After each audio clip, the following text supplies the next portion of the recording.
pendant que l'ensemble des pseudo-partis d'opposition en France se rejettent la balle sur qui n'a pas censuré le gouvernement et serait responsable de l'affreux budget 2025, Macron continue sa guerre tout seul en Ukraine et envoie un quart de nos Mirage 2000 gratuitement à Zelensky, donc pour une valeur d'environ 360 millions d'euros, hein. Mais quelque chose m'échappe, hein. Trump est en train de signer la fin de la guerre en Ukraine, en négociant avec Poutine et un peu Zelensky aussi. A priori, le cessez-le-feu serait pour le 20 avril grâce à lui. Alors pourquoi est-ce qu'on continue d'envoyer des gens se faire tuer sur le front et en plus de payer pour ça? Mais attendez, c'est pas le pire. Le pire, c'est que ce plan de paix qu'il est en train d'établir met l'Europe dans une mouise pas possible. Bon, on va se l'avouer, on s'est mis tout seul dans cette mouise en s'engageant dans cette guerre et en l'alimentant depuis le début. Mais alors, qu'en est-il de ce plan de paix?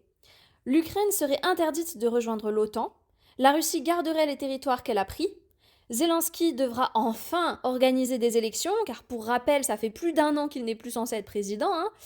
Enfin, et c'est là qu'on prend cher, l'UE paierait 492 milliards de dollars sur 10 ans pour aider à reconstruire l'Ukraine, qui intégrerait l'UE.